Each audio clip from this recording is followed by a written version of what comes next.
All right, we are coming up on 8 o'clock. So, let's go ahead and settle in, get comfortable, and get back to where we left off yesterday. Welcome back. This is our second night of reading from Bram Stoker's Dracula. It started off with a bit of a wildfire pace yesterday, right from the get-go. We were immersed in the setting and the tone, the worry, the paranoia that was surrounding the small towns in Eastern Europe as our narrator was going about his business, innocently off to sell a property. A little bit of real estate work. Don't worry about it. Don't mind the spooky castle and the spooky forest and the spooky countryside and in the spooky mountains. Don't worry about it. Nothing to see here, folks. But yeah, so the tone and ambiance was set immediately. And really every chapter had intense story beats as we were going through. So we're not even 10% of the way through the book already, and already we're having quite a lot of fun. So, let's see where the story will take us tonight. We saw last night that poor Jonathan Harker found himself ignoring the warning to only sleep in his own room. Because, of course, he's a protagonist in a horror story. Of course he's not going to follow any sensible warnings. Of course he's going to look for things to get into trouble. Of course he's going to cause problems. Because otherwise, it wouldn't be a fun story, right? The teenagers need to run the wrong way in the Man in the Mask. They must. It's a prescription. From time immemorial. From the dawn of horror. And so, well, let's continue and see if John Harker will be our last girl. Alright, so let's jump back in with Chapter 4. Jonathan Harker's Journal. Continued. I awoke in my own bed. If it be that I had not dreamt, the Count must have carried me here. I tried to satisfy myself on the subject, but could not arrive at any unquestionable result. To be sure, there were certain small evidences, such as that my clothes were folded and laid by in a manner which was not my habit. My watch was still unwound, and I am rigorously accustomed to wind it the last thing before going to bed, and many such details. But these things are no proof, for they may have been evidences that my mind was not as usual, and from some cause or another, I had certainly been much upset. I must watch for proof. Of one thing I am glad. If it was that the Count carried me here, and undressed me, he must have been hurried in his task, for my pockets are intact. I am sure this diary would have been a mystery to him, which he would not have brooked. He would have taken or destroyed it, as I look round this room, although it has been to me so full of fear. It is now a sort of sanctuary, for nothing can be more dreadful than those awful women who are, waiting to suck my blood. The 18th of May. I have been down to look at that room again in daylight, for I must know the truth. When I got to the doorway, at the top of the stairs, I found it closed. It had been so forcibly driven against the jamb that part of the woodwork was splintered. I could see that the bolt of the lock had not been shot, but the door is fastened from the inside. I fear it was no dream, and must act on this surmise. The 19th of May. I am surely in the toils. Last night the Count asked me in the suavest tone to write 3 letters. One saying that my work here was nearly done, and that I should start for home within a few days. Another, that I was starting on the next morning from the time of the letter, and the third, that I had left the castle and arrived at Bistritz. I would fain have rebelled, but felt that, in the present state of things, It would be madness to quarrel openly with the Count, whilst I am so absolutely in his power. And to refuse would be to excite his suspicion and to arouse his anger. He knows that I know too much, and that I must not live, lest I be dangerous to him. My only chance is to prolong my opportunities. Something may occur which will give me a chance to escape. I saw in his eyes something of that gathering wrath, which was manifest when he hurled that fair woman from him. He explained to me that posts were few and uncertain, and that my writing now would ensure ease of mind to my friends. And he assured me, with so much impressiveness, that he would countermand the later letters, which would be held over at Bistritz until due time, in case chance would admit of my prolonging my stay. That to oppose him would have been to create new suspicion. I, therefore, pretended to fall in with his views, and asked him what dates I should put on the letters. He calculated a minute, and then said, "The first should be June 12th, the second, June 19th, and the third, June 29th. I know now the span of my life. Help me." The 28th of May. Oh well, that's a jump there of 9 days. There was a chance of escape, or, at any rate, of being able to send word home. A band of Zigani have come to the castle, and are encamped in the courtyard. These Zigani are gypsies. I have notes of them in my book. They are peculiar to this part of the world, though allied to the ordinary gypsies all the world over. There are thousands of them in Hungary and Transylvania, who are almost outside all law. They attach themselves, as a rule, to some great noble or boyar, and call themselves by his name. They are fearless and without religion, save superstition, and they talk only their own varieties of the Romany tongue. I shall write some letters home, and shall try to get them to have them posted. I have already spoken to them through my window to begin acquaintanceship. They took their hats off and made obeisance and many signs, which, however, I could not understand any more than I could their spoken language. I have written the letters. Mina's is in shorthand, and I simply ask Mr. Hawkins to communicate with her. To her, I have explained my situation, but without the horrors, which I may only surmise. It would shock and frighten her to death, were I to expose my heart to her. Should the letters not carry, then the Count shall not yet know my secret, or the extent of my knowledge.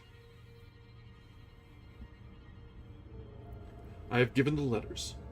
I threw them through the bars of my window with a gold piece, and made what signs I could to have them posted. The man who took them pressed them to his heart and bowed, and then put them in his cap. I could do no more. I stole back to the study and began to read. As the Count did not come in, I have written here. The Count has come.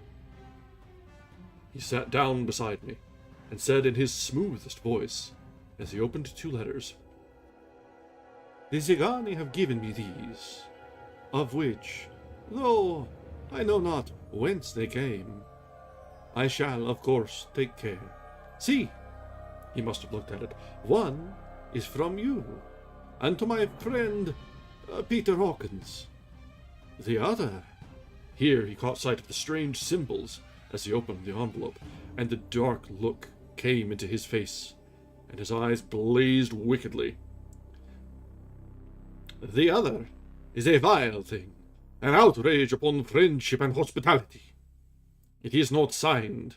Well, so it cannot matter to us." And he calmly held the letter and envelope in the flame of the lamp till they were consumed. Then he went on, "The letter to Hawkins. That I shall, of course, send on, since it is yours. Your letters are sacred to me. Your pardon, my friend, that unknowingly I did break the seal. Will you not cover it again?" He held out the letter to me, and with a courteous bow, handed me a clean envelope. I could only redirect it and hand it to him in silence.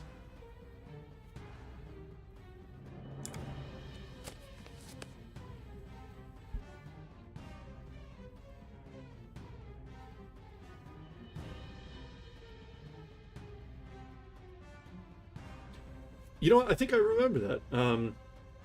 People were using the dates to set up their own little back and forth. It's a cool little trend.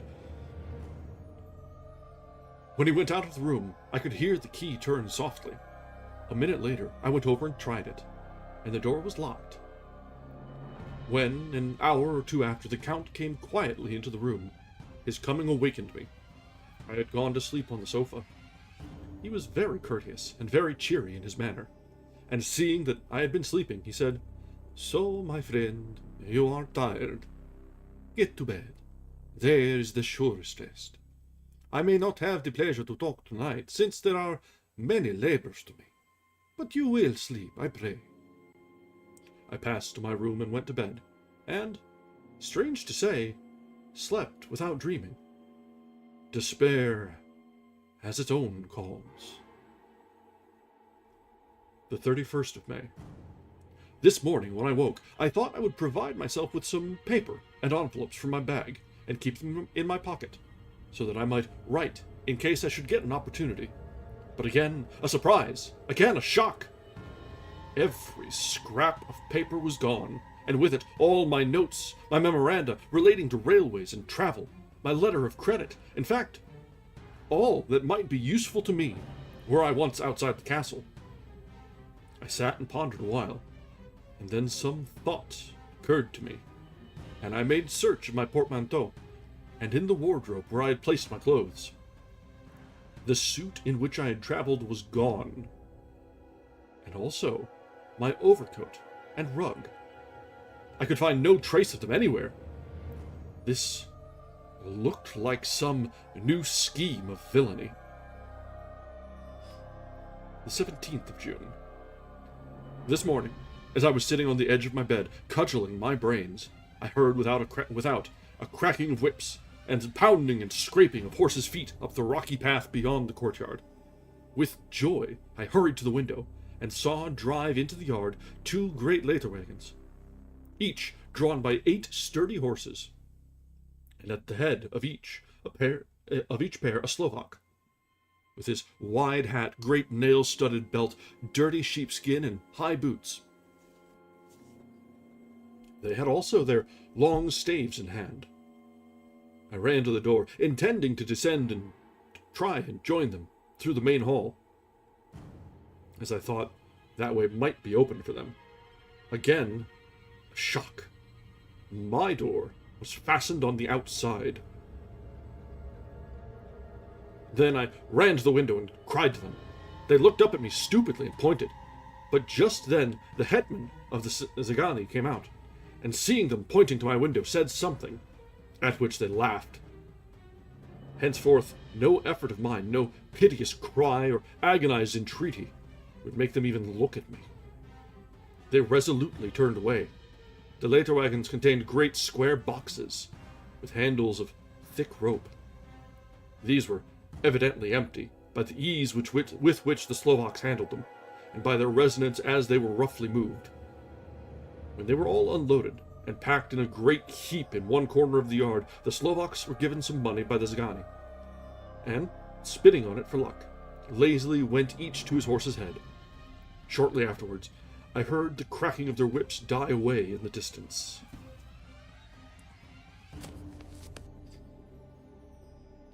The 24th of June, before morning. Last night, the Count left me early, and locked himself into his own room. As soon as I dared, I ran up the winding stair, and looked out of the window, which opened south. I thought I would watch for the Count, for there is something going on. The Zagani are quartered somewhere in the castle, and are doing work of some kind. I know it. for now and then I hear a faraway muffled sound as of a mattock and spade, and whatever it is, it must be the end of some ruthless villainy.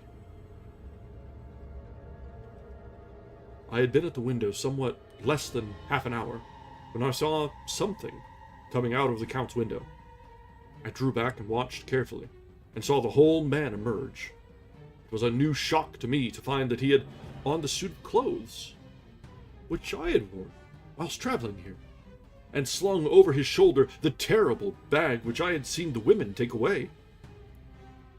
There could be no doubt as to his quest, and in my garb, too. This, then, is his new scheme of evil, that he will allow others to see me as they think, so that he may both leave evidence that I have been seen in the towns or villages posting my own letters, and that any wickedness which he may do shall by the local people be attributed to me. It makes me rage to think that this can go on, and whilst I am shut up here, a veritable prisoner, but without that protection of the law which is even a criminal's right and consolation.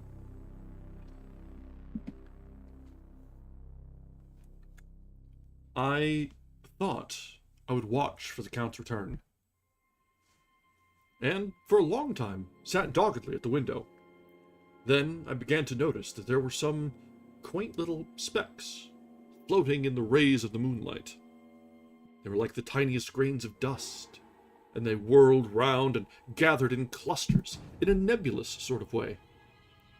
I watched them with a sense of soothing, and a sort of calm stole over me. I leaned back in the embrasure in a more comfortable position, so that I could enjoy more fully the aerial gamboling. Something made me start up. A low, piteous howling of dogs somewhere far below in the valley, which was hidden from my sight. Louder it seemed to ring in my ears, and the floating motes of dust to take new shapes to the sound as they danced in the moonlight.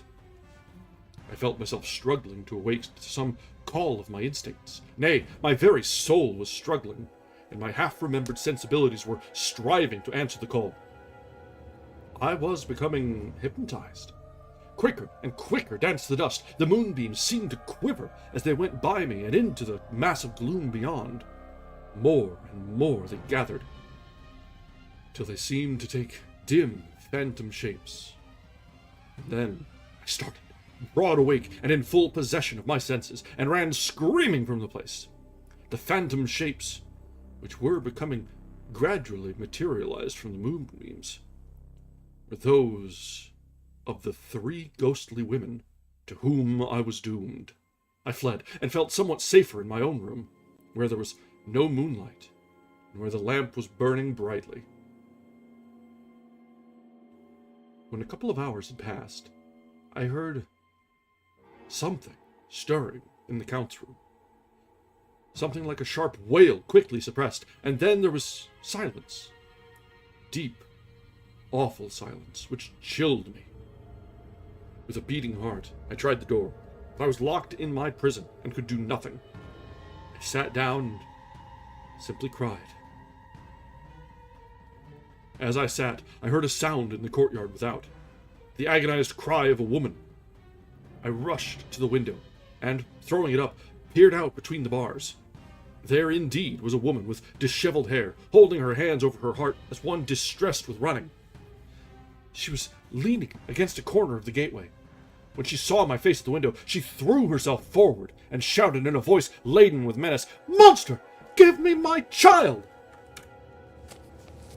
She threw herself on her knees, and raising up her hands, cried the same words in tones which wrung my heart. Then she tore her hair and beat her breast and abandoned herself to all the violences of extravagant emotion. Finally, she threw herself forward, and, though I could not see her, I could hear the beating of her naked hands against the door. Somewhere, high overhead, probably on the tower, I heard the voice of the Count calling in his harsh, metallic whisper. His call seemed to be answered from far and wide by the howling of wolves. Before many minutes had passed, a pack of them poured, like a pent-up dam when liberated, through the wide entrance into the courtyard. There was no cry from the woman, and the howling of the wolves was but short. Before long, they streamed away, singly, licking their lips. I could not pity her, for I knew now what had become of her child. She was better dead. What shall I do? What can I do? How can I escape from this dreadful thing of night and gloom and fear? The 25th of June, morning.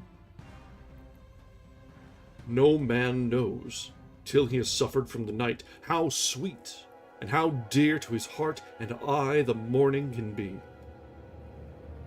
When the sun grew so high this morning that it struck the top of the great gateway opposite my window, the high spot which it touched seemed to me as if the dove from the ark had lighted there. My fear fell from me as if it had been a vaporous garment which dissolved in the warmth. I must take action of some sort whilst the courage of the day is upon me. Last night, one of my post-dated letters went to post, the first of that fatal series which is to blot out the very traces of my existence from the earth. Let me not think of it. Action! It has always been at night time that I have been molested or threatened, or in some way in danger or in fear. I have not yet seen the Count in the daylight, but can it be that he sleeps when others wake? That he may be awake whilst they sleep? If I could only get into his room! But there is no possible way. The door is always locked. No way for me. Yes. There is a way, if one dares to take it. Where his body has gone, why may not another body go? I have seen him myself crawl from his window. Why should I not imitate him and go in by his window? The chances are desperate, but my need is more desperate still. I shall risk it. At the worst, it can only be my death, and a man's death is not a calf's, and the dreaded hereafter may still be open to me. God help me in my task. Goodbye, Mina, if I fail. Goodbye, my faithful friend and second father. Goodbye, all. And last of all, Mina.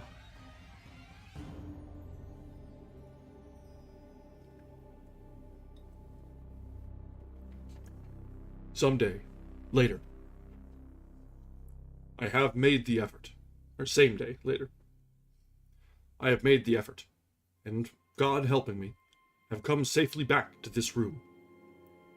I must put down every detail in order. I went, whilst my courage was fresh, straight to the window on the south side, and at once got outside on the narrow ledge of stone which runs around the building on this side.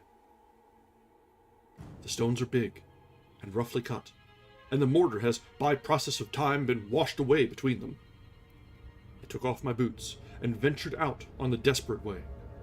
I looked down once, so as to make sure that a sudden glimpse of the awful depth would not overcome me. But, after that, kept my eyes away from it. I knew pretty well the direction and distance of the Count's window, and made for it as well as I could, having regard to the opportunities available. I did not feel dizzy.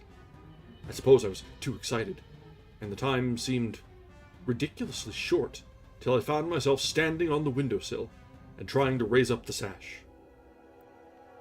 I was filled with agitation, however, when I bent down and slid feet foremost in through the window. Then I looked around for the Count, but, with surprise and gladness, made a discovery. The room was empty. It was barely furnished with odd things, which seemed to have never been used. The furniture was something the same style as that in the south rooms, and was covered with dust. I looked for the key, but it was not in the lock. I could not find it anywhere. The only thing I found was a great heap of gold In one corner, gold of all kinds, Roman and British and Austrian and Hungarian and Greek and Turkish money, covered with a film of dust, as though it had lain long in the ground. None of it that I noticed was less than 300 years old. There were also chains and ornaments, some jeweled, but all of them old and stained. At one corner of the room was a heavy door. I tried it, for since I could not find the key of the room, or the key of the outer door, which was the main object of my search, I must make further examination, or all my efforts would be in vain. It was open, and led through a stone passage to a circular stairway, which went steeply down. I descended, minding carefully where I went, for the stairs were dark, being only lit by loopholes in the heavy masonry. At the bottom was a dark, tunnel-like passage, through which came a deathly, sickly odor, the odor of old earth newly turned. As I went through the passage, the smell grew closer and heavier. At last, I pulled open a heavy door which stood ajar, and found myself in an old, ruined chapel, which had evidently been used as a graveyard. The roof was broken, and in two places were steps leading to vaults, but the ground had recently been dug over, and the earth placed in great wooden boxes, manifestly those which had been brought by the Slovaks. There was nobody about. I made search for any further outlet, but there was none. Then I went over every inch of the ground, so as not to lose a chance. I went down even into the vaults, where the dim light struggled, although to do so was a dread to my very soul. Into two of these I went, but saw nothing except fragments of old coffins and piles of dust. In the third, however, I made a discovery. There, in one of the great boxes, of which there were 50 in all, on a pile of newly dug earth, lay the Count. He was either dead or asleep, I could not say which, for the eyes were open and stony, but without the glassiness of death, and the cheeks had the warmth of life run through all their pallor. The lips were as red as ever, but there was no sign of movement, no pulse, no breath, no beating of the heart. I bent over him and tried to find any sign of life, but in vain. He could not have lain there long, for the earthy smell would have passed away in a few hours. By the side of the box was its cover, pierced with holes here and there. I thought he might have the keys on him, but when I went to search, I saw the dead eyes, and in them, dead though they were, such a look of hate, though unconscious of me or my presence, that I fled from the place, and leaving the Count's room by the window, crawled again up the castle wall.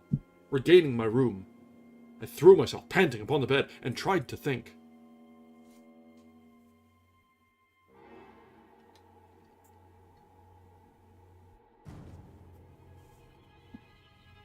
The 29th of June. Today is the date of my last letter, and the Count has taken steps to prove that it was genuine, for again I saw him leave the castle by the same window, and in my clothes. As he went down the wall, lizard fashion, I wished I had a gun or some lethal weapon that I might destroy him, but I fear that no weapon wrought alone by man's hand would have had any effect on him. I dared not wait to see him return, for I feared to see those weird sisters. I came back to the library and read there till I fell asleep.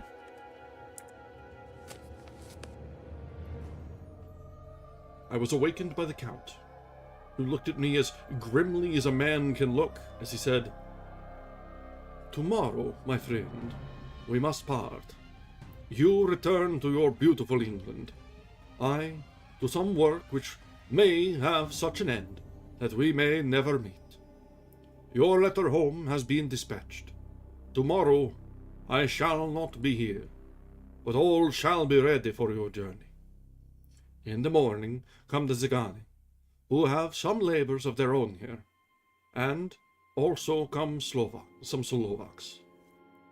When they have gone, my carriage shall come for you, and shall bear you to the Borgo Pass to meet the diligence from Bukovina to Bistritz.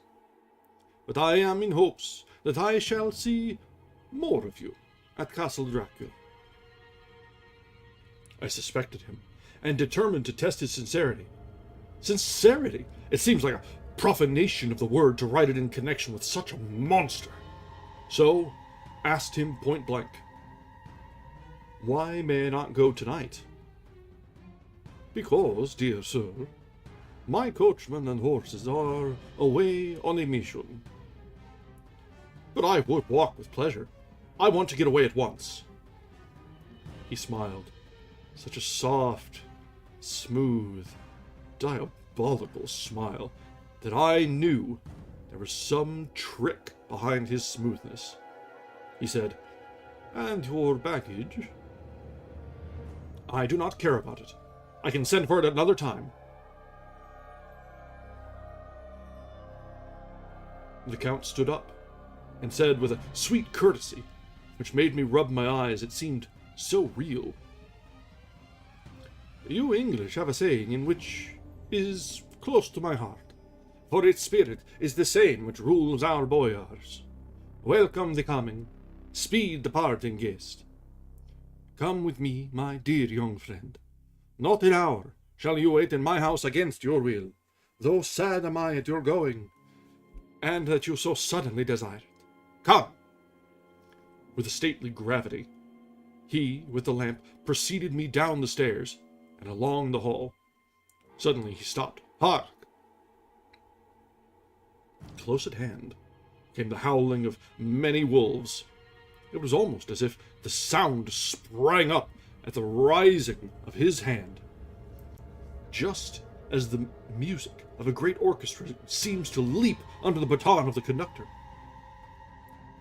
After a pause of a moment, he proceeded, in his stately way, to the door, drew back the ponderous bolts, unhooked the heavy chains, and began to draw it open.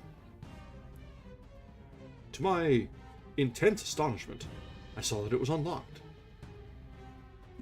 Suspiciously, I looked all around, but could see no key of any kind. As the door began to open, the howling of the wolves without grew louder and angrier. Their red jaws with champing teeth and their blunt clawed feet as they leaped came in through the opening door. I knew then that to struggle at the moment against the Count was useless. With such allies as these at his command, I could do nothing.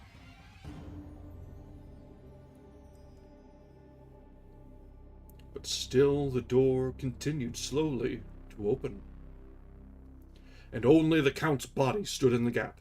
Suddenly it struck me that this might be the moment and means of my doom. I was to be given to the wolves, and at my own instigation. There was a diabolical wickedness in the idea great enough for the Count, and, as a last chance, I cried out, "Shut the door! I shall wait till morning," and covered my face with my hands to hide my fears of bitter disappointment. With one sweep of his powerful arm, the Count threw the door shut, and the great bolts clanged and echoed through the hall as they shot back into their places. In silence, we returned to the library, and, after a minute or two, I went to my own room. The last I saw of Count Dracula was his kissing his hand to me, with a red light of triumph in his eyes, and with a smile that Judas in hell might be proud of. When I was in my room, and about to lie down, I thought I heard a whispering at my door. I went to it softly and listened. Unless my ears deceived me, I heard the voice of the Count. "Back, back to your own place! Your time is not yet come. Wait, have patience. Tonight is mine. Tomorrow night is yours." There was a low, sweet ripple of laughter, and in a rage I threw open the door and saw without the three terrible women licking their lips. As I appeared, they all joined in a horrible laugh and ran away. I came back to my room and threw myself on my knees. It is then so near the end. Tomorrow, Lord help me, and those to whom I am dear. The 30th of June, morning. These may be the last words I ever write in this diary. I slept till just before the dawn, and when I woke, threw myself on my knees, for I determined that if death should come, he should find me ready. At last, I felt the subtle change in the air, and knew that the morning had come. Then came the welcome cockcrow, and I felt that I was safe. With a glad heart, I opened my door and ran down to the hall. I had seen that the door was unlocked, and now escape was before me. With hands that trembled with eagerness, I unhooked the chains and drew back the massive bolts. But the door would not move. Despair seized me. I pulled and pulled at the door and shook it till, massive as it was, it rattled in its casement. I could see the bolt shot. It had been locked after I left the Count. Then a wild desire took me to obtain that key at any risk. And I determined then and there to scale the wall again and gain the Count's room. He might kill me, but death now seemed the happier choice of evils. Without a pause, I rushed up to the east window, scrambled down the wall as before into the Count's room. It was empty, but that was what I expected. I could not see a key anywhere, but the heap of gold remained. I went through the door in the corner, and down the winding stair, and along the dark passage to the old chapel. I knew now, well enough, where to find the monster I sought. The great box was in the same place, close against the wall, but the lid was laid on it, not fastened down, but with the nails ready in their places to be hammered home. I knew I must reach the body for the key, so I raised the lid and laid it back against the wall. And then I saw something which filled my very soul with horror. There lay the Count, but looking as if his youth had been half renewed. The white hair and moustache were changed to dark iron gray, and the cheeks were fuller, and the white skin seemed ruby red underneath. The mouth was redder than ever, for on the lips were gouts of fresh blood, which trickled from the corners of the mouth and ran over the chin and neck. Even the eyes, the deep, burning eyes, seemed set amongst swollen flesh, for the lids and pouches underneath were bloated. It seemed as if the whole awful creature were simply gorged with blood. He lay like a filthy leech, exhausted with his repletion. I shuddered as I bent over to touch him, and every sense in me revolted at the contact. But I had to search, or I was lost. The coming night might see my own body a banquet in a similar way to those horrid three. I felt all over the body, but no sign could I find of the key. Then I stopped and looked at the Count. There was a mocking smile on the bloated face, which seemed to drive me mad. This was the being I was helping to transfer to London, where, perhaps, for centuries to come, he might, amongst its teeming millions, satiate his lust for blood, and create a new and ever-widening circle of semi-demons to batten on the helpless. The very thought drove me mad. A terrible desire came upon me to rid the world of such a monster. There was no lethal weapon at hand, but I seized a shovel, which the workmen had been using to fill the cases, and lifting it high, struck, with the edge downward at the hateful face. But as I did so, the head turned, and the eyes fell full upon me, with all their blaze of basilisk horror. The sight seemed to paralyze me. and the shovel turned in my hand and glanced from the face, merely making a deep gash above the forehead. The shovel fell from my hand across the box, and as I pulled it away, the flange of the blade caught the edge of the lid, which fell over again, and hid the horrid thing from my sight. The last glimpse I had was of the bloated face, blood-stained and fixed with a grin of malice, which would have held its own in the nethermost hell. I thought and thought what should be my next move, but my brain seemed on fire, and I waited with a despairing feeling growing over me. As I waited, I heard in the distance a gypsy song, sung by merry voices coming closer. And through their song, the rolling of heavy wheels and the cracking of whips. The Zgani and the Slovaks of whom the Count had spoken were coming. With a last look around, and at the box which contained the vile body, I ran from the place and gained the Count's room, determined to rush out at the moment the door should be opened. With strained eyes I listened, and heard downstairs the grinding of the key in the great lock, and the falling back of the heavy door. There must have been some other means of entry. Someone had a key for one of the locked doors. Then there came the sound of many feet tramping and dying away in some passage, which sent up a clanging echo. I turned to run down again towards the vault, where I might find the new entrance. But at the moment there seemed to come a violent puff of wind, and the door to the winding stair blew to with a shock that set the dust from the lintels flying. When I ran to push it open, I found that it was hopelessly fast. I was again a prisoner, and the net of doom was closing round me more closely. As I write, there is in the passage below a sound of many tramping feet, and the crash of weights being set down heavily. Doubtless the boxes, with their freight of earth. There is a sound of hammering. It is the box being nailed down.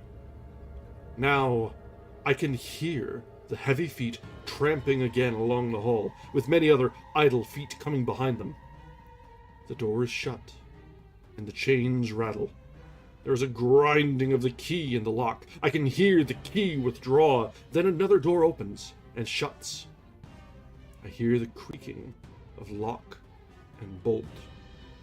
In the courtyard, down the rocky way, roll the heavy wheels, the crack of whips, and the chorus of the Zgani as they pass into the distance. I am alone in the castle with those awful women. Ah! Mina is a woman, and there is naught in common. They are devils of the pit.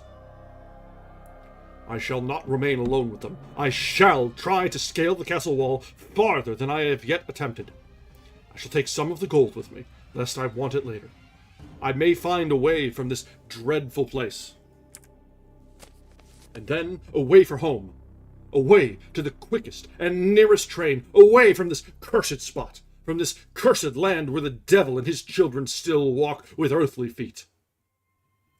At least, God's mercy is better than that of these monsters. And the precipice is high and steep. At its foot, a man may sleep. As a man. Goodbye, all. Mina.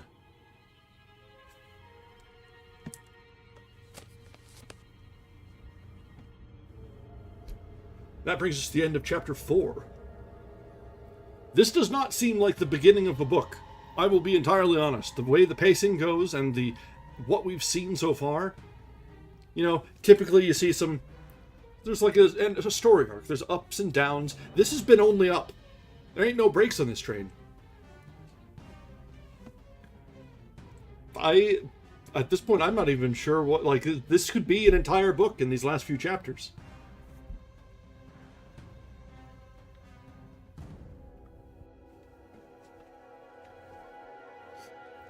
All right. Let's go ahead and get started on the next chapter. We may take a break if we see a good breaking point mid-chapter. Probably when a day rolls over or something. I'm going to try not to run too far over like we did last night. Alright, Chapter 5. Letter from Miss Mina Murray to Miss Lucy Westenra. The 9th of May.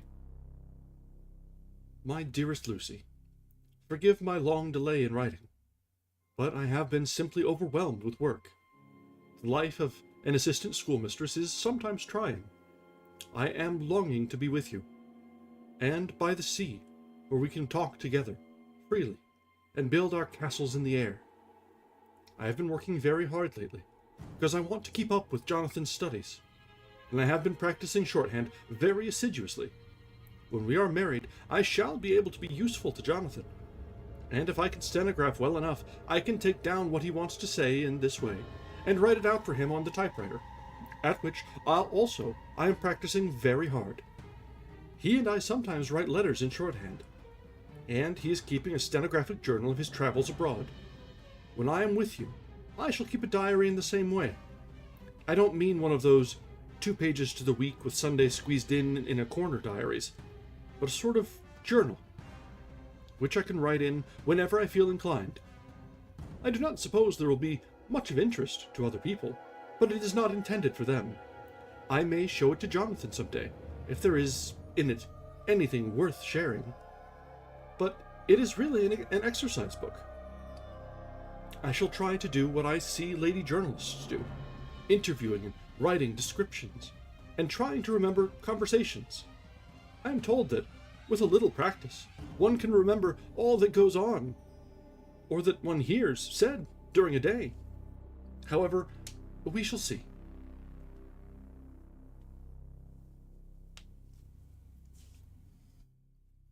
I will tell you of my little plans when we meet. I have just had a few hurried lines from Jonathan, from Transylvania. He is well, and will be returning in about a week. I am longing to hear all his news. It must be so nice to see strange countries. I wonder if Jonathan and I, shall ever see them together. There's the 10 o'clock bell ringing. Goodbye. Your loving Mina.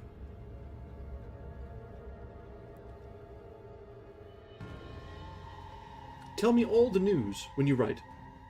You have not told me anything for a long time. I hear rumors, and especially of a tall, handsome, curly-haired man. Letter. Lucy Westenra to Mina Murray. 17 Chatham Street, Wednesday. My dearest Mina, I must say you tax me very unfairly with being a bad correspondent.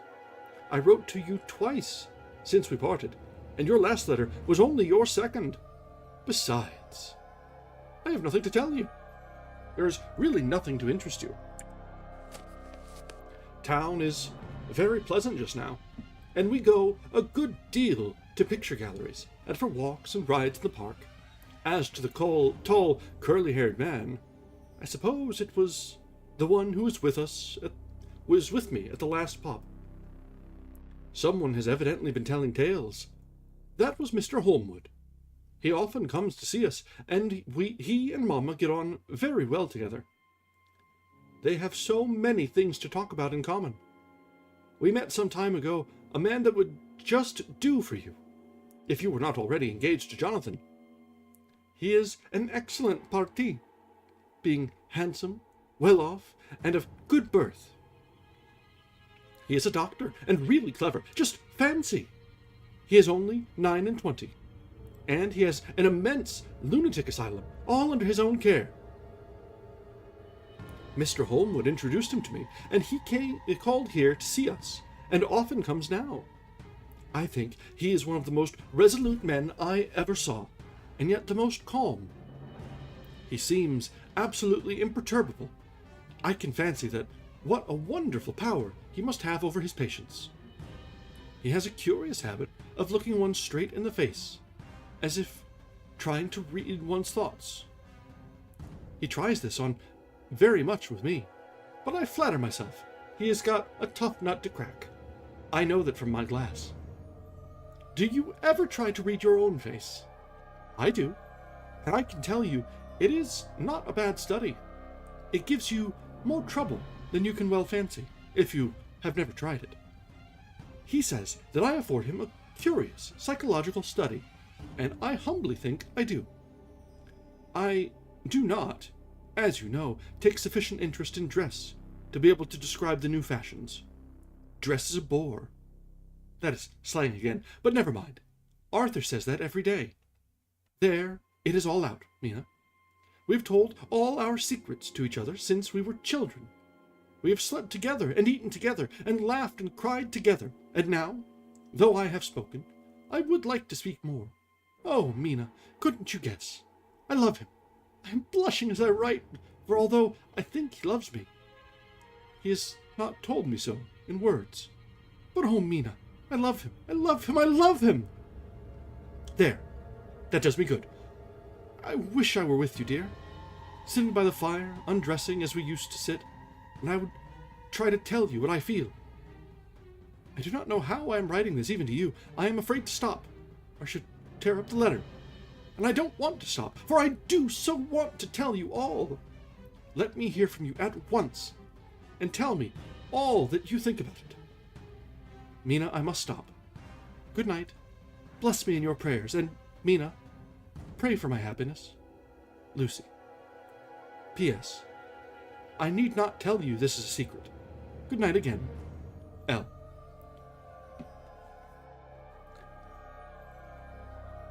Letter. Lucy Westenra to Mina Murray, the 24th of May. My dearest Mina, thanks and thanks again for your sweet letter. It was so nice to be able to tell you and to have your sympathy. My dear, it never rains but it pours. How true the old proverbs are. Here am I, who shall be 20 in September, and yet I never had a proposal till today. And not a real proposal, and today I have had 3. Just fancy. 3 proposals in one day. Isn't it awful? I feel sorry, really, and truly sorry, for 2 of the poor fellows. Oh, Mina, I am so happy that I don't know what to do with myself. And 3 proposals. But for goodness sake, don't tell any of the girls, or they would be getting all sorts of extravagant ideas and imagining themselves injured and slighted if in their very first day at home they did not get 6 at least. Some girls are so vain. You and I, Mina dear, who are engaged and are going to settle down soon soberly into old married women, can despise vanity. Well, I must tell you about the 3, but you must keep it a secret, dear, from everyone, except, of course, Jonathan. You will tell him, because I would, if I were in your place. Certainly tell Arthur. A woman ought to tell her husband everything. Don't you think so, dear? And I must be fair. Men like women, certainly their wives, to be quite as fair as they are. And women, I am afraid, are not always quite as fair as they should be.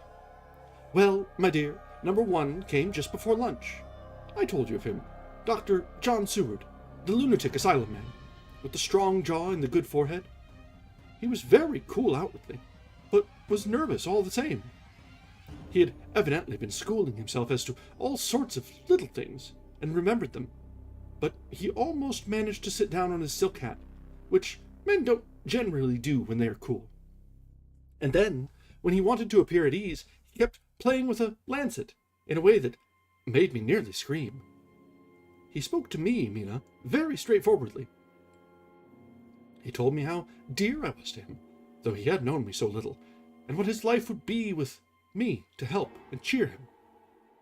He was going to tell me how unhappy he would be if I did not care for him, but when he saw me cry, he said that he was a brute, and would not add to my present trouble. Then he broke off and asked if I could love him in time. And when I shook my head, his hands trembled. And then, with some hesitation, he asked me if I cared already for anyone else. He put it very nicely, saying that he did not want to wring my confidence from me, but only to know, because if a woman's heart was free, a man might have hope. And then, Mina, I felt a sort of duty to tell him that there was someone. I only told him that much, and then he stood up, and he looked very strong and very grave as he took both my hands in his and said he hoped I would be happy, and that if I ever wanted a friend, I must count him one of my best. Oh, Mina dear, I can't help crying, and you must excuse this letter being all blotted. Being proposed to is all very nice and all that sort of thing, but it isn't at all a happy thing when you have to see a poor fellow, whom you know loves you honestly, going away and looking all broken-hearted, and to know that no matter what he may say at the moment, you are passing quite out of his life. My dear, I must stop here at present. I feel so miserable, though I am so happy. Evening. Arthur has just gone, and I feel better in spirits than when I left off, so I can go on telling you about the day. Well, my dear, number 2 came after lunch. He is such a nice fellow, an American from Texas, and he looks so young and so fresh that it seems almost impossible that he has been to so many places and has had such adventures. I sympathize with poor Desdemona when she had such a dangerous stream poured in her ear, even by a black man. Okay.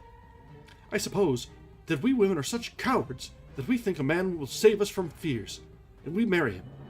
I know now what I would do if I were a man and wanted to make a girl love me. No, I don't, for there was Mr. Morris, telling us his stories. And Arthur never told any. And yet, my dear, I am somewhat previous. Mr. Quincy P. Morris found me alone. It seems that a man always does find a girl alone. No, he doesn't, for Arthur tried twice to make a chance, and I helping him all I could. I am not ashamed to say it now. I must tell you beforehand that Mr. Morris doesn't always speak slang. That is to say, he never does so to strangers or before them, for he is really well educated and has quite exquisite manners. But he found out that it amused me to hear him talk American slang, and whenever I was present,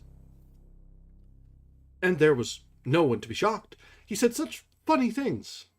I am afraid, my dear, he has to invent it all, for it fits exactly into whatever else he has to say.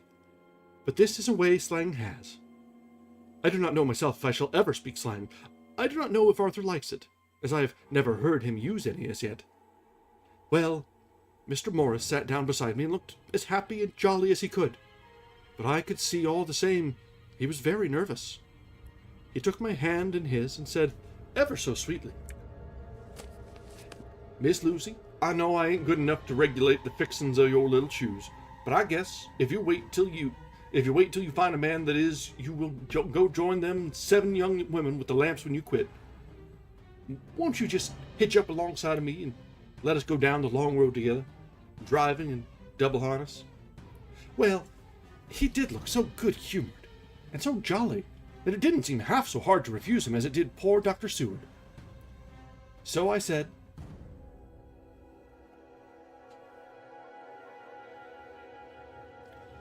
as lightly as I could, that I did not know anything of hitching, and that I wasn't broken to harness at all yet. Then he said that he had spoken in a light manner, and he hoped that if he had made a mistake in doing so, on so grave, so momentous an occasion for him, I would forgive him. He really did look serious when he was saying it, and I couldn't help feeling a bit serious too. I know, Mina, you will think me a horrid flirt, though I couldn't help feeling a sort of exultation that he was number 2 in one day. And then, my dear, before I could say a word, he began pouring out a perfect torrent of love-making, laying his very heart and soul at my feet. He looked so earnest over it that I shall never again think that a man must be playful always, and never earnest, because he is merry at times. I suppose he saw something in my face which checked him, for he suddenly stopped, and said with a sort of manly fervor that I could have loved him, for if I had been free.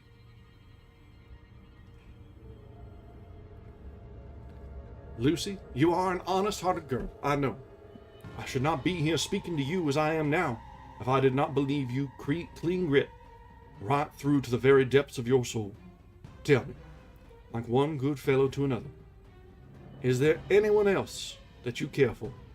And if there is, I'll never trouble you a hair's breadth again, but will be, if you will let me, a very faithful friend.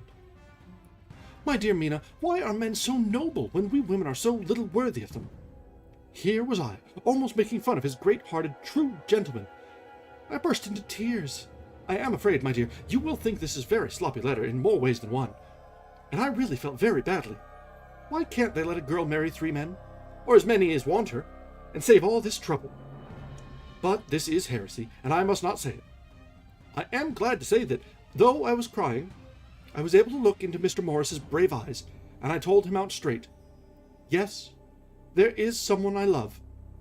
No, he has not told me yet that he even loves me. I was right to speak to him so frankly, for quite a light came into his face, and he put out both his hands and took mine. I think I put them into his, and said in a hearty way, "That's my brave girl. It's better worth being late for a chance of winning you than being in time for any other girl in the world.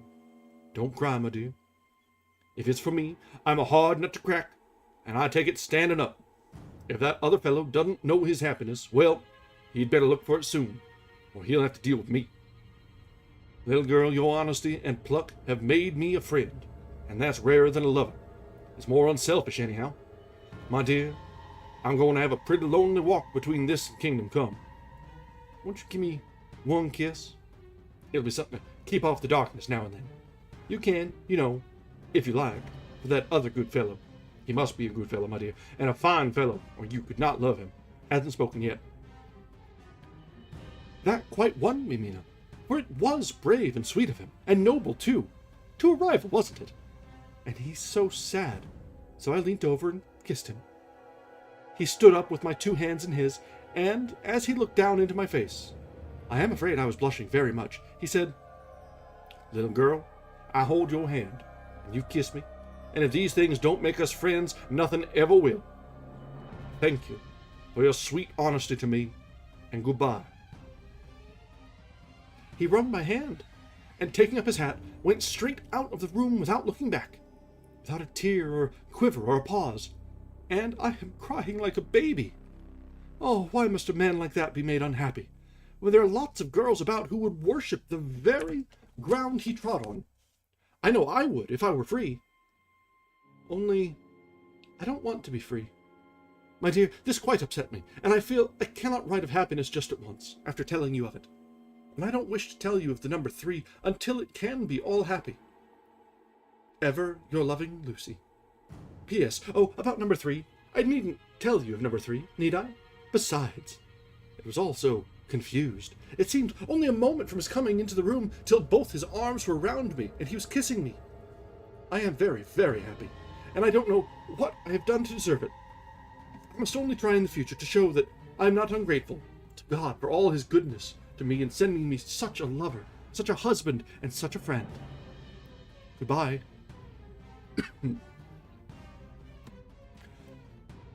Dr. Seward's diary, kept in phonograph. 25th of May. Ebb tide and appetite today. Cannot eat, cannot rest, so diary instead. Since my rebuff of yesterday, I have a sort of empty feeling. Nothing in the world seems of sufficient importance to be worth the doing. As I knew that the only cure for this sort of thing was work, I went down amongst the patients. I picked out one who has afforded me a study of much interest. He is so quaint that I am determined to understand him as well as I can.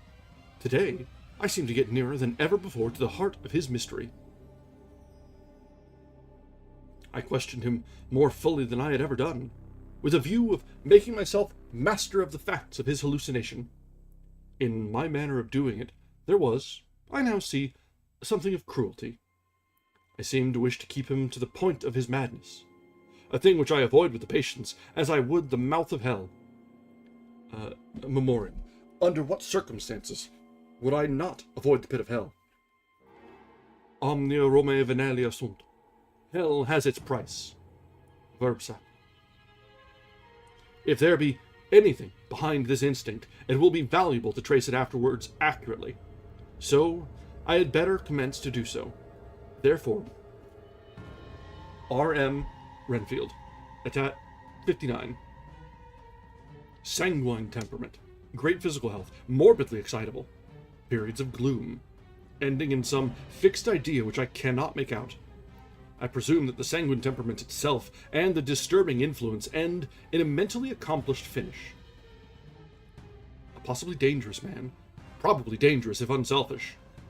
In selfish men, caution is as secure an armor for their foes as for themselves. What I think of on this point is, when self is the fixed point, the centripetal force is balanced with the centrifugal. When duty, a cause, etc., is the fixed point, the latter force is paramount, and only accident, or a series of accidents, can balance it. Letter, Quincy P. Morris, to the Honorable Arthur Holmwood. 25th of May. My dear Art, we've told yarns by the campfire in the prairies, and dressed one another's wounds after trying a landing at the Marquesas, and drunk healths on the shore of the Titicaca. There are more yarns to be told, and other wounds to be healed, and another health to be drunk. Won't you let this be at my campfire tomorrow night? I have no hesitation in asking you, as I know a certain lady is engaged to a certain dinner party, and that you are free. There will be one other. Our old pal at the Korea, Jack Seward. He's coming too, and we both want to mingle our weeps over the wine cup, and to drink a health with all our hearts to the happiest man in the wide world, who has won the noblest heart that God has made, and the best worth winning. We promise you a hearty welcome, and a loving greeting, and a health as true as your own right hand. We shall both swear to leave you at home if you drink too deep to a certain pair of eyes. Come. Yours as ever and always, Quincy P. Morris. Telegram from Arthur Holmwood to Quincy P. Morris, 26th of May. Count me in every time. I bear messages which will make both your ears tingle. Art. And that is the end of Chapter 5, which it seems very much like a sort of segue, transitionary period. We saw the Count leaving Transylvania. We saw, or didn't see, the final fate of John. So, we shift gears and look back to London, the unwitting host of horrors to come. Alright, let's go ahead and take a short break, and we will be back in just a few minutes. I need to answer a call if you may have heard it ring earlier, and I need to top up my drink, and we will be just a few minutes. So, take this chance, stretch your legs, and we'll be back in a little while. Thanks.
All right, we are back.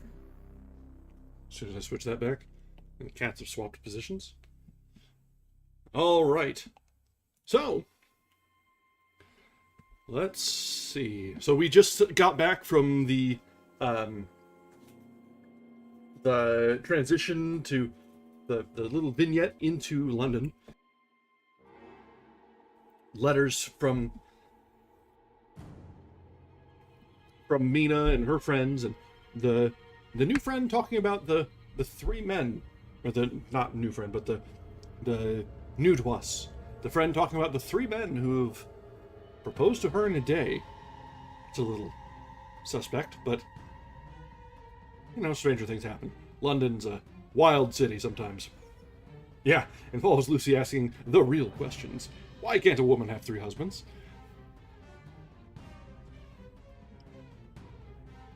All right, so let's go ahead and jump back into things. And we'll see if we... Okay, yep, so it looks like we're shifting back to a journal format. And it does look like it'll be from Mina's perspective. And I am not going to be doing a voice for that because, you know what? If we're doing a narration, it's going to be a lot. It's going to be a lot. So we'll just have to deal with it. So... Chapter 6. Mina Murray's Journal. 24th of July. Whitby. Lucy met me at the station, looking sweeter and lovelier than ever. And we drove up to the horse at the crescent in which they have rooms. This is a lovely place. The little river, the Esk, runs through a deep valley, which broadens out as it comes near the harbor. A great viaduct runs across, with high piers, through which the view seems, somehow, further away than it really is. The valley is beautifully green, and it is so steep that when you're on the high land on either side and you look right across it, unless you are near enough to see down. The houses of the old town, the sideway from us, are all red-roofed, and seem piled up one over the other, anyhow, like the pictures we see of Nuremberg. Right over the town is the ruin of Whitby Abbey, which was sacked by the Danes, and which is the scene of part of Marmion, where the girl was built up in the wall. It is a most noble ruin, of immense size, and full of beautiful and romantic bits. There is a legend that a white lady is seen in one of the windows. Between it and the town there is another church, the parish one, round which is a big graveyard. Around which is a big graveyard, all full of tombstones. This is, to my mind, the nicest spot in Whitby, for it lies right over the town, and has a full view of the harbor and all the bay, to where the headland called Kettleness stretches out into the sea. It descends so steeply over the harbor that part of the bank has fallen away, and some of the graves have been destroyed. In one place, part of the stonework of the graves stretches out over the sandy pathway far below. There are walks, with seats beside them, through the churchyard, and people go and sit there all day long, looking at the beautiful view and enjoying the breeze. I shall come and sit here very often myself and work. Indeed, I am writing now with my book on my knee, and listening to the talk of three old men who are sitting beside me. They seem to do nothing all day but sit up here and talk. Mina calling out old men for just sitting all day and talking, but you know what? That is the providence of old men. Sitting around and talking, doing nothing. Life is good that way, right?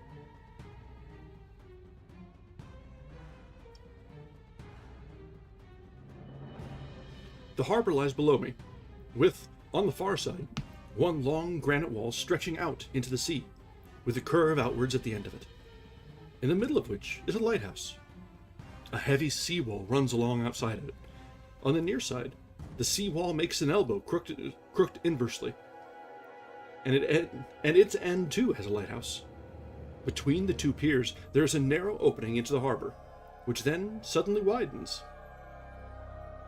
It is nice at high water, but when the tide is out, it shoals away to nothing, and there is merely the stream of the Esk, running between banks of sand, with rocks here and there. Outside the harbor, on this side there rises for about half a mile a great reef, the sharp edge of which runs straight out from behind the south lighthouse. At the end of it is a buoy with a bell, which swings in bad weather and sends in a mournful sound on the wind. They have a legend here that when a ship is lost, bells are heard out at sea. I must ask the old man about this. He is coming this way. He is a funny old man. He must be awfully old, for his face is all gnarled and twisted, like the bark of a tree. He tells me that he is nearly 100, and that he was a sailor in the Greenland fishing fleet when Waterloo was fought.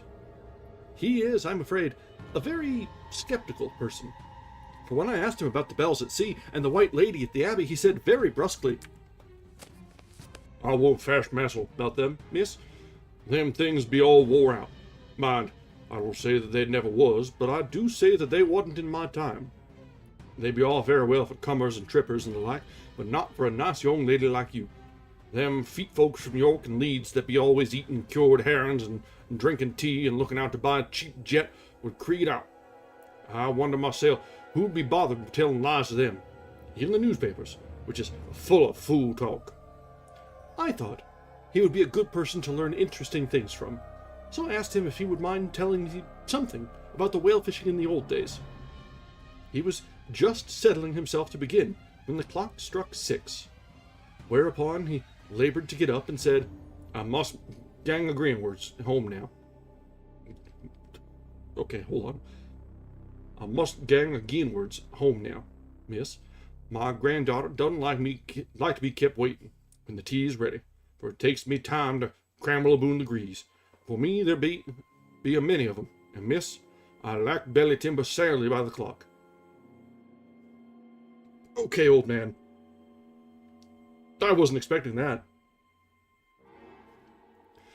He hobbled away, and I could see him hurrying, as well as he could, down the steps. The steps are a great feature of the place. They lead from the town up to the church. There are hundreds of them. I do not know how many, and they wind up in a delicate curve. The slope is so gentle that a horse could easily walk up and down them. I think they must originally have had something to do with the abbey. I shall go home too. Lucy went out visiting with her mother, and as they were only duty calls, I did not go. They will be home by this.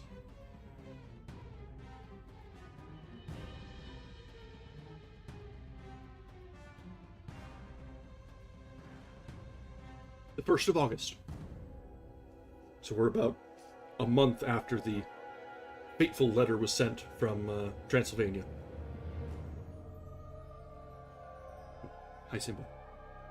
1st of August. I came up here an hour ago with Lucy, and we had a most interesting talk with my old friends, and the 2 others who always come and join him. He is evidently the Sir Oracle of them. And I should think must have been, in his time, a most dictatorial person. He will not admit anything, and downfaces everybody. If he can't out-argue them, he bullies them, and then takes their silence for agreement with his views. Lucy was looking sweetly pretty in her white lawn frock. She has got a beautiful color since she has been here. I noticed that the old men did not lose any time in coming up and sitting near her when we sat down. She is so sweet with old people. I think they all fell in love with her on the spot.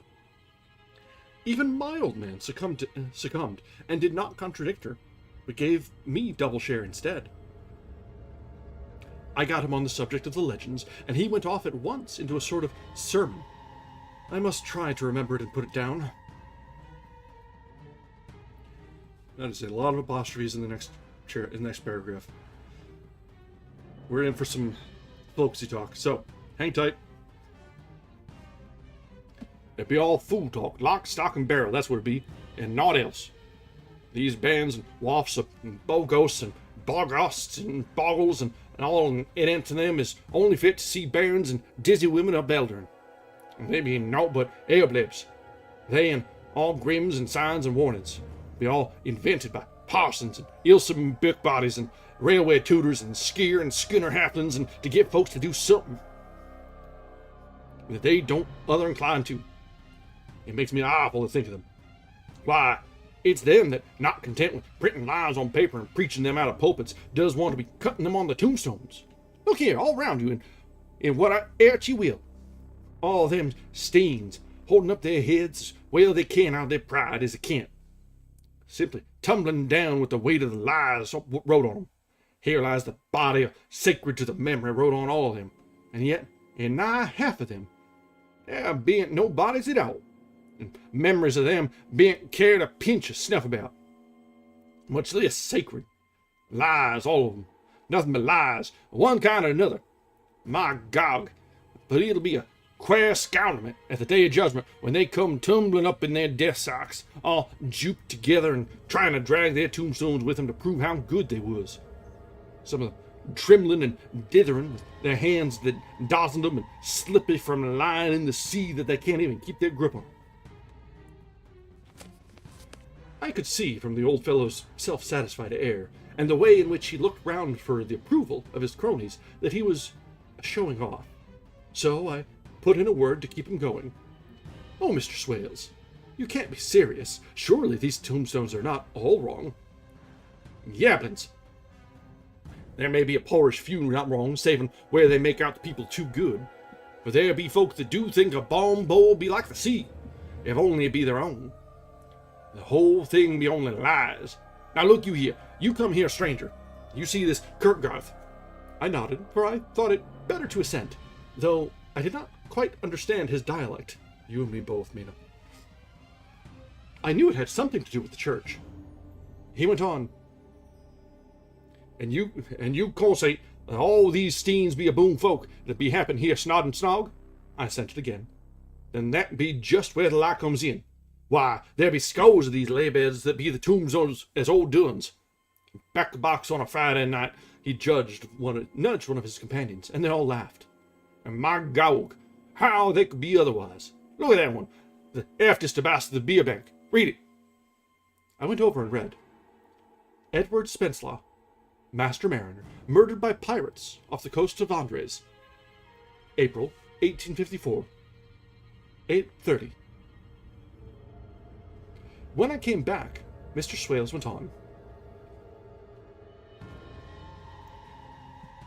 Who brought him home, I wonder, to have him here, murdered off the coast of Andres, and you can't say that his body lay under? Why, I can name you a dozen whose bones lie in the Greenland seas above. He pointed northwards. Or where the currents may have drifted them. There be the stains round you. You can, with your young eyes, read the small print that lies from here. This Brainwaith Lowry, I knew his father, lost in the Lively off Greenland in 20. Or Andrew Woodhouse, drowned in the same seas in 1777. Or John Paxton, drowned off Cape Farewell a year later. Or old John Rawlings, whose grandfather sailed with me, drowned in the Gulf of Finland in 50. Do you think that all these men will have to make a rush to Whitby when the trumpet sounds? I have me anthems to boot it. I tell ye, when they got here, they'd be jombling and jostling one another that way that it'd be like a fight upon the ice in the old days. Then when we'd be at one another from daylight to dark, and then trying to tie up our cuts by the light of the aurora borealis. This was evidently local pleasantry, for the old man cackled over it, and his cronies joined in with gusto. But, I said, surely you're not quite correct. For you start on the assumption that all the poor people, or their spirits, will have to take their tombstones with them on the Day of Judgment. Do you think that will be really necessary? Well, what else they be tombstones for? Answer me that, miss. To please their relatives, I suppose. To please their relatives, you suppose. This he said with intense scorn.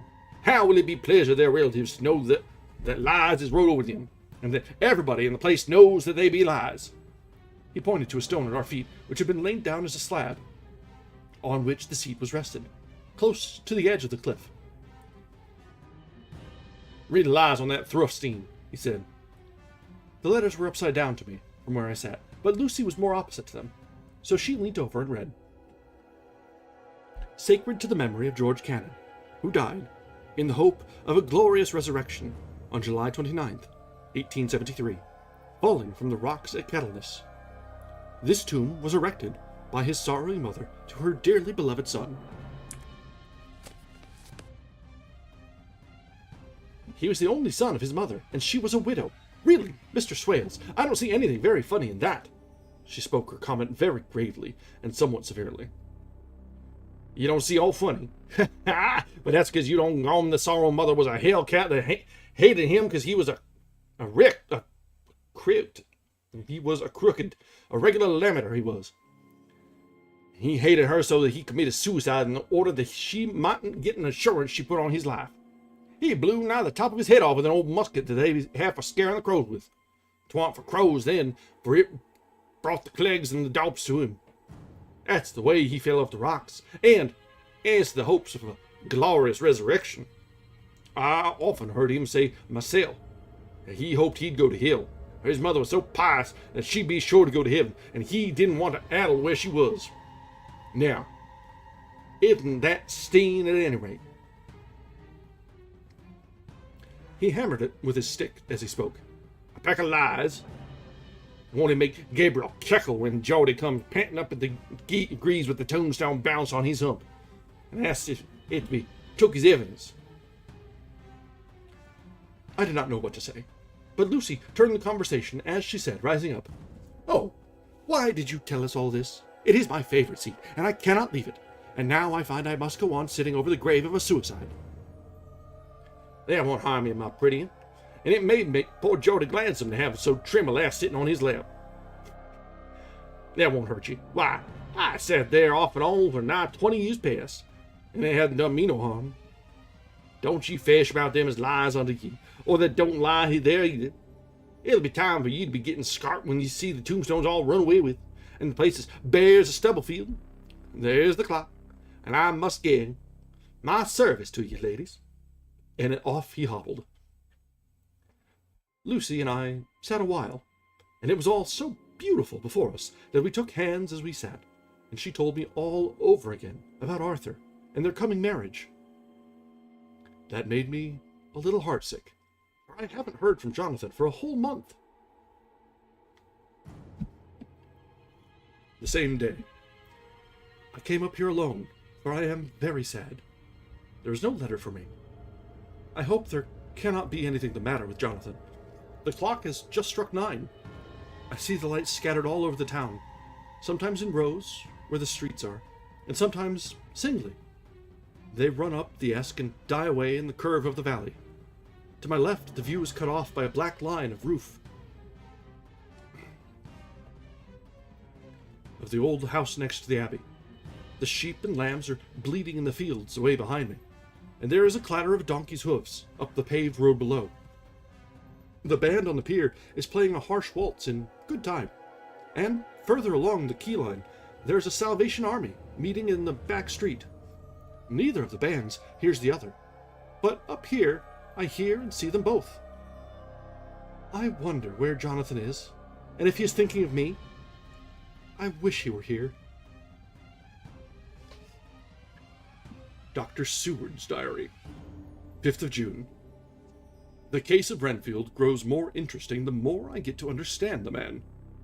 He has certain qualities that very largely developed: selfishness, secrecy, and purpose.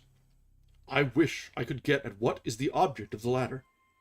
He seems to have some settled scheme of his own, but what it is I do not yet know. His redeeming quality is a love of animals, though, indeed, he has such curious turns in it that I sometimes imagine he is only abnormally cruel. His pets are of odd sorts. Just now his hobby is catching flies. He has, at present, such a quantity that I have had myself to expostulate. To my astonishment, he did not break it out into a fury, as I expected, but took the matter in a simple seriousness. He thought for a moment, and then said, "May I have 3 days? I shall clear them away." Of course, I said that would do. I must watch him.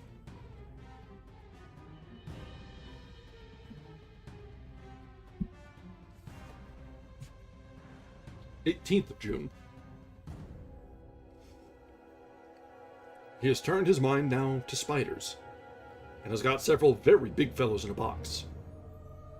He keeps feeding them with his flies, and the number of the latter is becoming sensibly diminished, although he has used half his food in attracting more flies from outside to his room.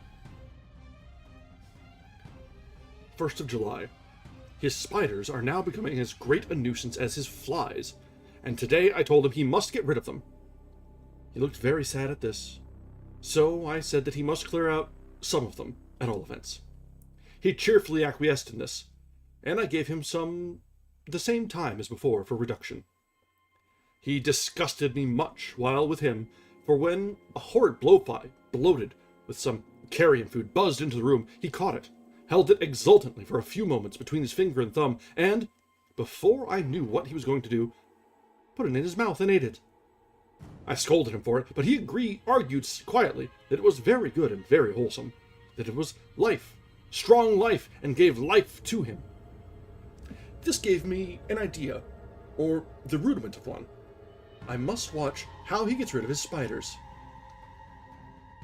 He has evidently some deep problem in his mind, for he keeps a little notebook in which he is always jotting down something.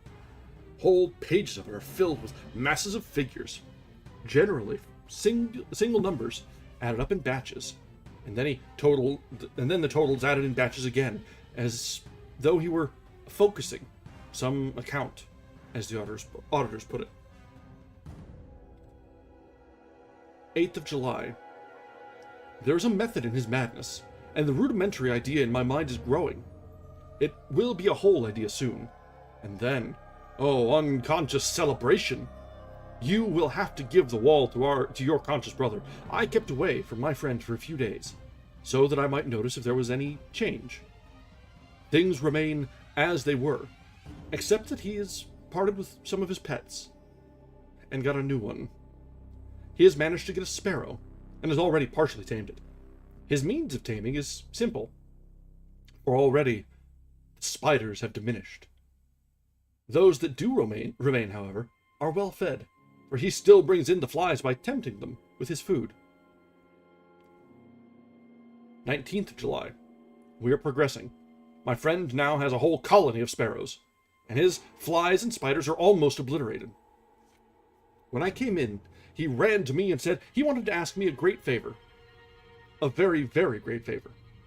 And as he spoke, he fawned on me like a dog. I asked him what it was, and he said, with a sort of rapture in his voice and bearing, "A kitten. A nice little, sleek, playful kitten that I can play with, and teach, and feed, and feed, and feed!" I was not unprepared for this request, for I had noticed how his pets went on increasing in size and vivacity. But I did not care that his pretty family of tame sparrows should be wiped out in the same manner as the flies and the spiders. So, I said I would see about it, and asked him if he would rather not have a cat than a kitten. His eagerness betrayed him, as he answered, "Oh yes, I would like a cat. I only asked for a kitten lest you should refuse me a cat. No one would refuse me a kitten, would they?" I shook my head, and said that at present I feared it would not be possible, but that I would look and see about it. His face fell, and I could see a warning of danger in it, for there was a sudden fierce, sidelong look which meant killing. The man is an undeveloped homicidal maniac. I shall test him with his present craving, and see how it will work out, and then I shall know more. 10 p.m. I have visited him again, and found him sitting in a corner, brooding. When I came in, he threw himself on his knees before me and implored me to let him have a cat, that his salvation depended upon it. I was firm, however, and told him that he could not have it, whereupon he went without a word and sat down, gnawing his fingers in the corner where I had found him. I shall see him in the morning early. 20th July. Visited Renfield very early, before the attendant went his rounds. Found him up and humming a tune. He was spreading out his sugar, which he had saved in the window, and was manifestly beginning his fly-catching again, and beginning it cheerfully and with good grace. I looked around for his birds, and not seeing them, asked him where they were. He replied, without turning round, that they had all flown away, and there were a few feathers about the room, and on his pillow a drop of blood. I said nothing, but went out and told the keeper to report to me if there was anything odd about him during the day. 11 a.m. The attendant has just been to me to say that Renfield has been very sick and has disgorged a whole lot of feathers. My belief is, Doctor, he said, that he has eaten his birds, and that he just took and ate them raw. 11 p.m. I gave Renfield a strong opiate tonight, enough to make even him sleep, and took away his pocketbook to look at it. Thought that has been buzzing about my brain lately is complete, and the theory proved. My homicidal maniac is of a peculiar kind. I shall have to invent a new classification for him and call him zoophagous, life-eating maniac. What he desires is to absorb as many lives as he can, and he has laid himself out to achieve it in a cumulative way. He gave many flies to one spider, and many spiders to one bird, and then wanted a cat to eat the many birds. What would have been his later steps? It would almost be worthwhile to complete the experiment. It might be done if there were only a sufficient cause. Men sneered at vivisection, and yet look at its results today. Why not advance science in its most difficult and vital aspect, the knowledge of the brain? Had I even the secret of one such mind, did I hold the key to the fancy of even one lunatic, I might advance my own branch of science to a pitch compared with which Burden Sanderson's physiology of farriers brain knowledge would be as nothing. If only there were a sufficient cause. I must not think too much of this, or I may be tempted. A good cause might turn the scale with me, for may not I, too, be of an exceptional brain, congenitally? How well the man reasoned. Lunatics always do within their scope. I wonder how many lives he values a man, or if at only one. He has closed the account most accurately, and today begun a new record. How many of us begin a new record with each day of our lives? To me, it seems only yesterday that my whole life ended with my new hope, and that truly I began a new record. So it will be until the great recorder sums me up and closes my ledger account with a balance to profit or loss. Oh, Lucy, Lucy, I cannot be angry with you. Nor can I be angry with my friend whose happiness is yours. But I must only wait on hopeless and work. If only I could have as strong a cause as my poor mad friend there. A good, unselfish cause to make me work. That would be, indeed, yes.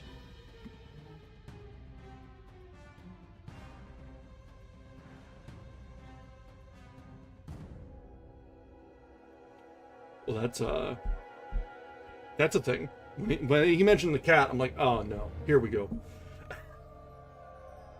So, thankfully, at least for now, that was nipped in the bud. We'll see whether the doctor goes off the deep end as well as his patients. The stare not into the abyss and all that. Alright. Well, there is a little bit more to this chapter. We're switching back over to Mina. Mina Murray's journal.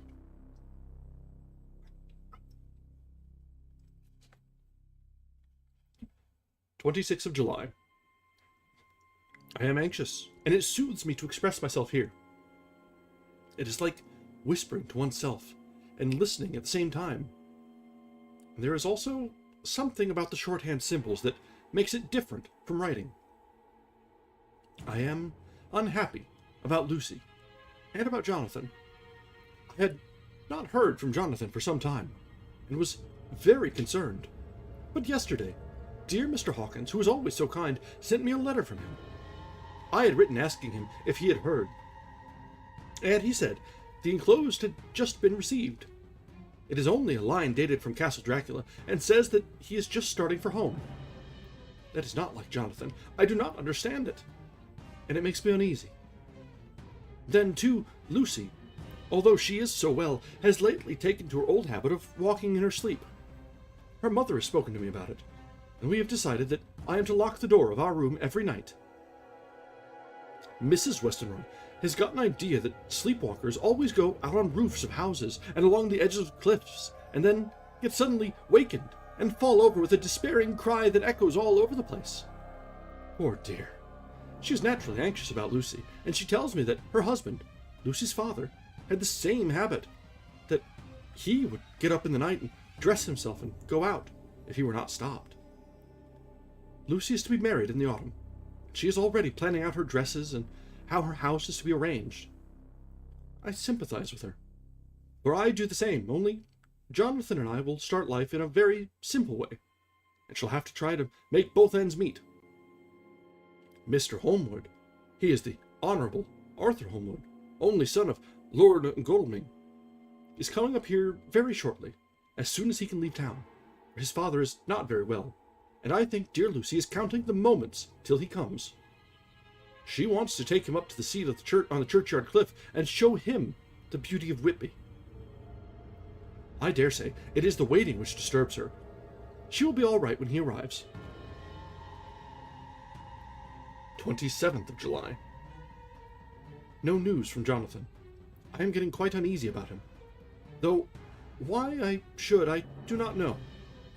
But I do wish that he would write, if it were only a single line. Lucy walks more than ever, and each night I am awakened by her moving about the room.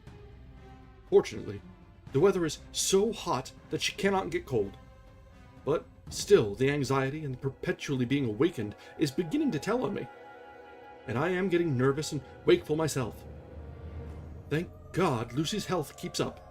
Mr. Holmwood has been suddenly called to Ring to see his father, who has been taken seriously ill.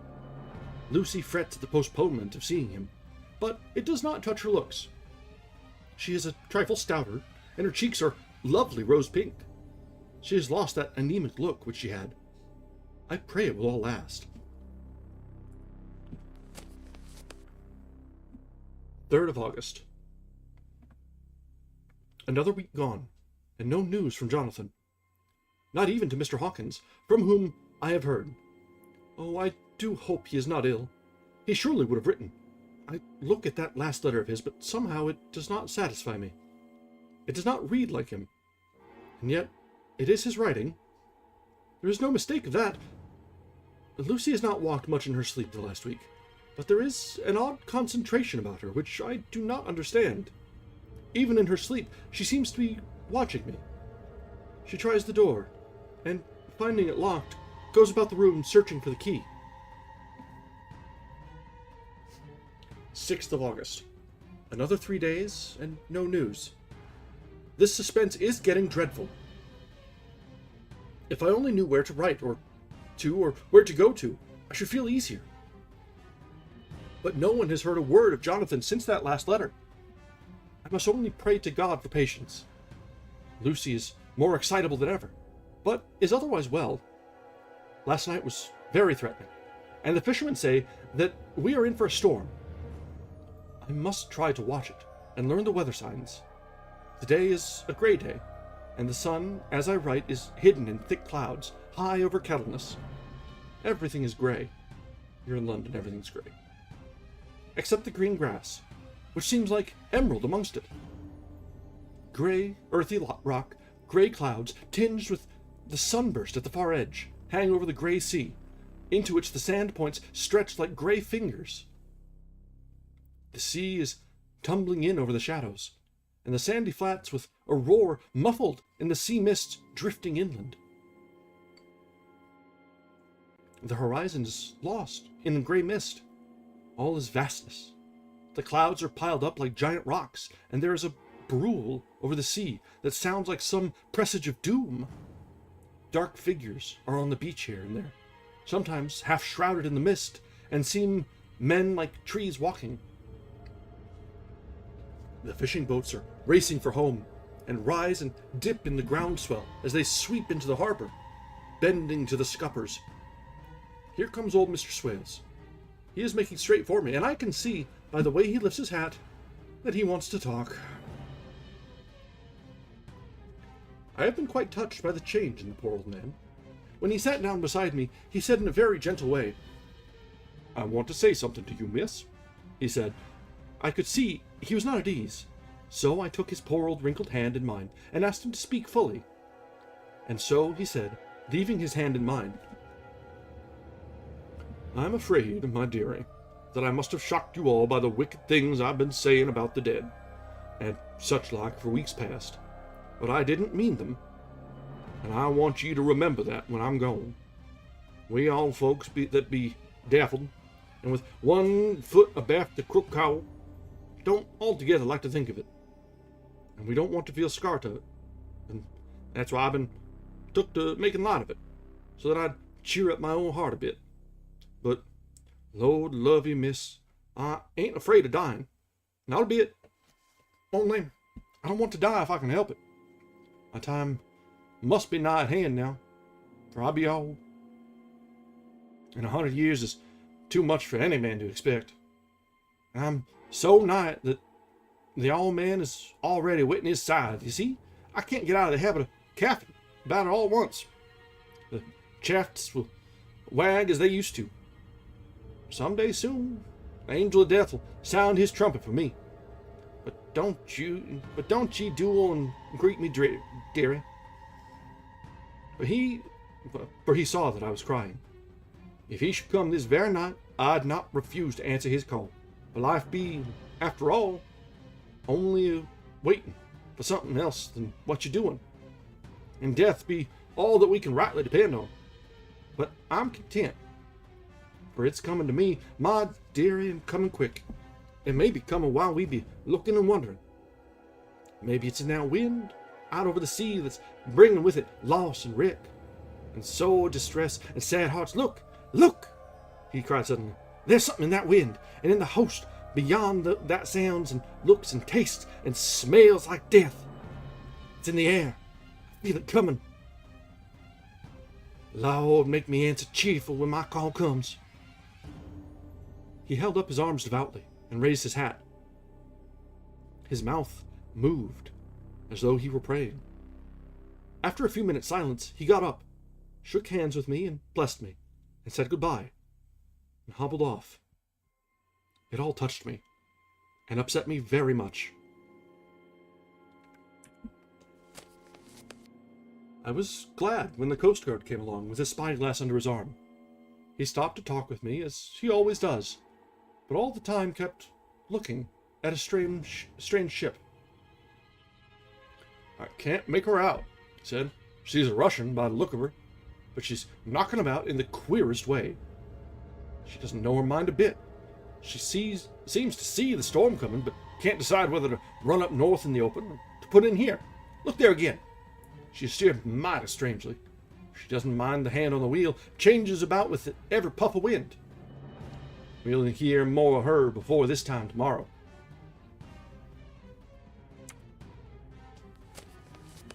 And that is the end of chapter 6. And you can bet your bottom dollar that that ship is carrying Dracula and all his soil of home. And the old man seeing death coming in on the storm, probably not too far off. Don't need to... Not a spoiler at all, that is just the story flow telling you. That's what it is. That's what's coming. Alright guys, we have... The next chapter is about another 9 pages or so, which has taken us close to half hour, 40 minutes so far on these. This is rather dense work. So we'll stop off here for the evening. Otherwise we'll be going until about 10:30, I swear. So, what do you think so far? I'm enjoying this. We saw presumably, the conclusion of John's arc. We may hear from again, we might not. But we saw the end of that tonight. And the beginning of the London arc. So far, it's just been some rumor mongering and retelling of stories and journals. Some suspicious talk of Mina's friend, who suddenly was engaged and proposed to by 3 different men, and who's chosen one, and the others are, at least one of them is, particularly unhappy. Which, an unhappy man in charge of a lunatic asylum is a little worrying. And we had our new favorite of accented characters, the old man, the old fisherman. And we'll see how much more we do see of him, because it's sounding like it may not go for very much longer. And as we see, the dates are rolling together, and the Count is about to make landfall, take up residence in his newly acquired home in London. And I'm sure nothing can go wrong with that, right? That'll be fine. Nothing like putting up a fox in the henhouse, not at all. Alright guys, tomorrow we will be returning with our usual time, and we'll be getting through a few more chapters. We'll see what sort of trouble can be brought to light. Until then, thank you very much for joining us. And until next time, good night.